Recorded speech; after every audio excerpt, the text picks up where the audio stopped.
All right, so I've got here today the SKS, a Russian version of it from the game Rising Storm 2. It is a Vietnam-based first-person shooter that is only out on the PC right now, but I was made aware of that game and that there's a lot of cool Vietnam guns in it, of course, set in the Vietnam War, and reached out to someone who has a gaming channel, the Devil Dog Gamer. Maybe you're familiar with him. If you're not, go check him out if you want to see some gaming stuff. Well, the Devil Dog Gamer turns out to be a viewer of the Hickok 45 videos and was happy to give me some footage, which you have already seen, of him playing Rising Storm 2 shooting an SKS. And I thought it'd be perfect to do one of the video game comparison videos on this rifle, since we have a very nice Russian example of one. This is a gun that Dad got a long time ago, back when people were pretty much buying these things for firewood. That's how literally how cheap they were, almost. But the Russian one is actually probably man, I haven't seen one of these things for sale in so long that I couldn't tell you exactly what they go for. But I know that even the Chinese ones now are going for like $300, $400, and $500. So I mean, these things have got to be, you know, 7, 8, depending on the condition and everything. So the Russian ones are in very high demand, and I thought it'd be a perfect gun to kind of take a departure from Battlefield 1. Going to do some more Battlefield 1 comparisons, but I thought it'd be a good departure from that game and try something a little bit different. So let's get into the comparison. Of course, don't forget, if you haven't joined the NRA yet, go down to the link in the description and do that if it makes sense for you. And also check out budsgunshop.com. We appreciate all of their support. And sdi.edu. Don't forget to check them out if you want a career in gunsmithing or an associate's degree in firearms technology. And we have some Federal ammo out here today. We appreciate them. Now we have a brass case from them, because that's all that they load, in the 7.62x39 caliber, which is what this rifle is chambered in. Sometimes people get mad when you say gun instead of being more specific. Imagine that. People who are into guns are very specific about things. You know, when it comes to gun terminology, I'm okay with using slang terms because most people know what I mean. When I say it, when I refer to this as a gun, they don't think that, oh, did you take that off of a Navy ship? You know, they know that it's a rifle, you know. Anyways, I digress. Now, in Vietnam, they would have no doubt used steel case ammo. So I have some of that out here too. So the SKS from Rising Storm 2, based on Vietnam. Now, I've never actually played this game myself, so I'm basing this off of the footage that the Devil Dog Gamer so kindly gave to me to use in this video. He is a former Marine, by the way. So, you know, I'm going to try to not be too specific, but I don't think it's going to really matter because it looks like they pretty much nailed it. Now, here's the thing. So, I initially thought a Russian SKS would be perfect for this video because they're kind of rare and hard to find. But actually, the rifle that is used in Rising Storm 2, at least in the footage that I got from the Devil Dog Gamer, it appears to be a Chinese SKS. But there's not a lot of huge differences, and I thought, well, hey, it's an opportunity to kind of point out a few of those. So, if you'll notice, the stock, the finish on the stock is a little different. Most of the Russian ones that I've seen, at least, you get a finish kind of like this. It sort of reminds you of, you know, the Mosins. A lot of the Mosins that have been refurbished, they look something like this. But I'm pretty sure this is, I don't know if this one's been refurbished or not, but most of the Chinese ones have a lighter stock, and they also appear to be laminate. This is not a laminate stock, so that's one of the telltale signs that it's a Chinese. And also, if you'll notice in the game, you can very clearly see the back of the receiver here, and you just have a serial number that just goes across. On the Russian one, you have some other markings up here, so that was one way I could tell it was Chinese. And also on the bolt handle, I noticed that it didn't have the rough texture on there like this Russian one did, and I've seen some Chinese ones with that and some without. So, you know, that could just be depending on the gun kind of thing. Now, the Viet Cong would have used whatever they could get their hands on, basically. So, you know, they had AK-47s, you know, various AK variants.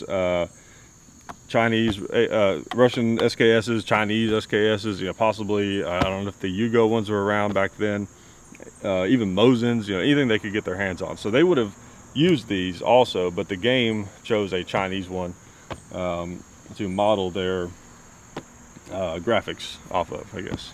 Is that the graphics the right word? Whatever, their CGI, whatever you want to call it. You'll notice that in the game we also have this fold-out bayonet, which I've always thought these things were really cool. Dad's had this gun around since I was a kid. I've always thought this was really neat. Now in the game, it kind of looks like how some of the Chinese ones are, where you have sort of the star-shaped bayonet, which were outlawed by Geneva Convention at some point. I forget when, because the star-shaped bayonet, if you've ever seen one of those, it's kind of, instead of a blade like this, it looks like a star, if you can imagine, almost a blade like kind of crossed there, and it doesn't allow the wound to heal up as easily as it would if you were stabbed with something like that with a blade. And Geneva Convention at some point determined that that was cruel and unusual, I guess, I don't know, but it appears to have one of those on it, as some of them did, and some of the Chinese ones had the blade style also. But I've always thought there's something neat about this rifle having the bayonet attached right there, you know, so you're not as likely to lose it, and it's just right there handy, not something else you gotta, you know, carry and pack around your gear.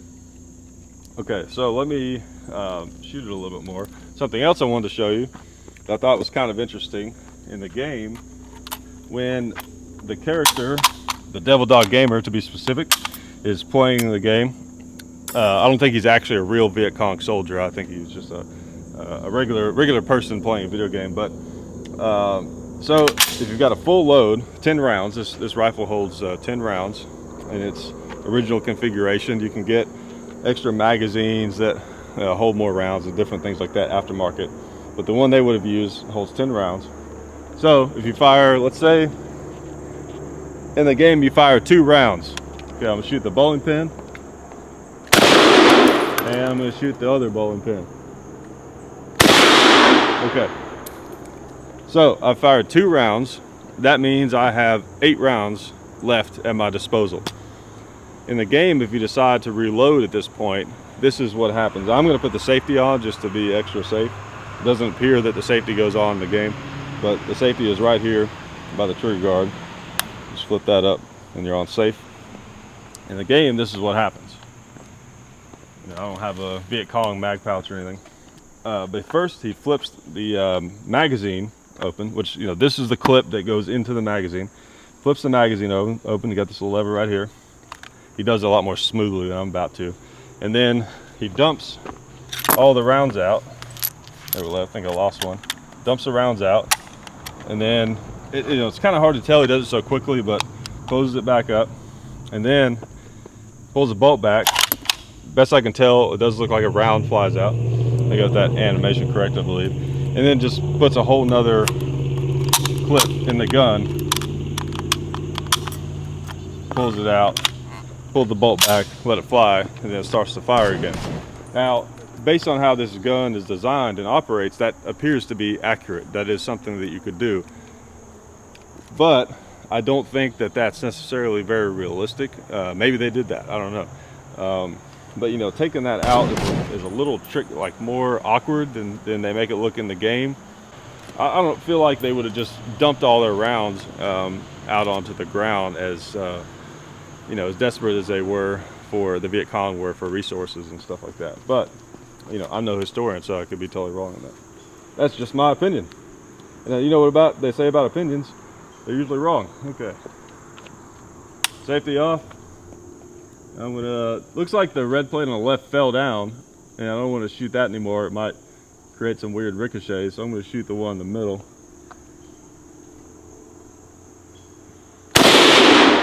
Okay, I have a tendency to want to shoot low, but this gun is right on.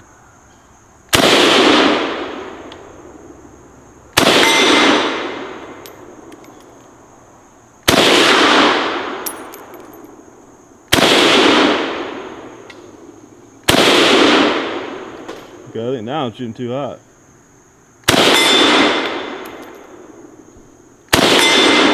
Alright, let's try that little plate.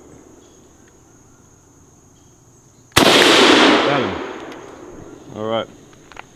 Now, of course, during the time period they had AK-47s, but you might think that having this gun would be a huge disadvantage, being that you don't have a detachable magazine like the AK, and you only have 10 rounds each time you load instead of 30. But these things are actually pretty popular because they're more of a real rifle. They're known to be more accurate. They shoot really well. I mean, the triggers are nice. They're just a really nice rifle. And they sort of got overshadowed by the AK-47 because, you know, it does have some advantages, you know, being more capacity and all that kind of thing. But these are just really nice rifles, and they're still relatively affordable. You can still find the Yugo ones and the Chinese ones out there on the market, but these Russian ones are the ones to have. They're really nice. Okay, so basically, I've determined from looking at the footage and you know, handling this rifle, really looking it over, other than the changes, the differences between this one being Russian and the other one being Chinese. Like, for example, you don't have this marking right here, and this one was made in 1954, by the way. It's Russian SKS. You don't have any of those markings, but other than those differences between Russian and Chinese, it really looks like they nailed it. And I know that Rising Storm 2 is one of those games. You know, it's only on PC right now, and it's kind of like Verdun and some of those other like the World War I games and some different games like that. There's more of an attention to detail and accuracy, and the gameplay is a little different. There's not, you know, enemies everywhere like in some of the other, like Battlefield 1 and some of those games. And I know that the real hardcore gamers like those games more. I actually prefer, even though I've never played some of those games, you know, I feel like I would still prefer games like Battlefield 1 more because I'm kind of a casual gamer. But I do respect the accuracy that they try to achieve with some of those games that are only on PC. All right. So one of the last things I wanted to show you guys is the speed shooting aspect of it. But I mean, I'm pretty impressed. They really nailed it. I mean, it's uncanny. I mean, just, you know, without physically playing the game, it's not like I feel recoil or anything through the controller, so I can tell quite a bit from watching the gameplay, because I'm very familiar with this gun. I actually grew up with shooting this gun when I was a kid. One of the early guns I learned how to shoot before Dad had this gigantic extension on here. Not for recoil, by the way. These things don't recoil hardly at all. It was a good gun for me to shoot because it's kind of has a short stock, and you know, it just looks very familiar. It looked like an SKS. You know, they did a great job with it. Okay, I'm going to try to put all these rounds, these 10 rounds, into that barrel as fast as I can, and you guys can let me know if you think I can shoot it as fast as the Devil Dog Gamer can in the game. So I don't know. I've never tried to speed shoot one of these things, at least not recently. So we'll see how it goes. All right.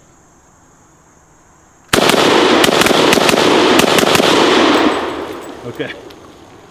I kind of was bump fired it there for a second. The reset on the trigger is kind of long, so excuse me, it was difficult for me to really get a nice rapid fire action going. I'm going to try it again, see if I can do better this time. My problem is with speed shooting, sometimes I try to go too fast, and if I screw up, then I get totally out of rhythm and it's hard for me to get it back. So I'm going to try to slow down just a little bit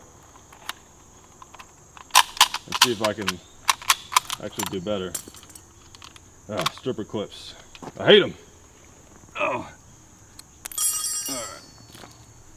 Still better, if this is all you got, still better than having to load it individually, but they're kind of a pain. Can't imagine using a stripper clip loading method in combat. Okay.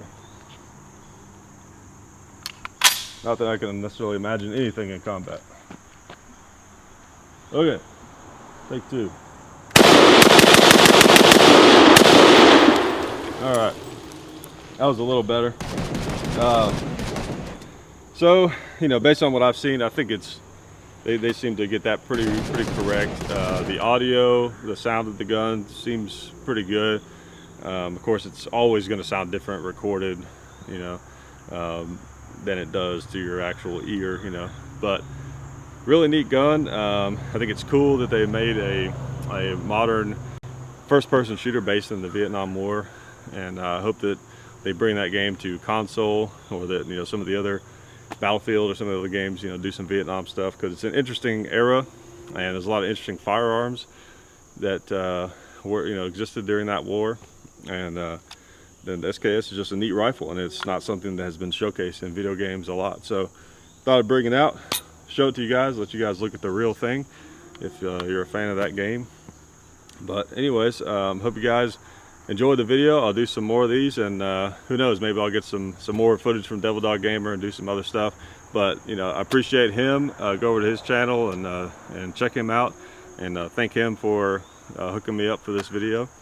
And I guess that's all I was going to tell you guys. I'll check you guys later.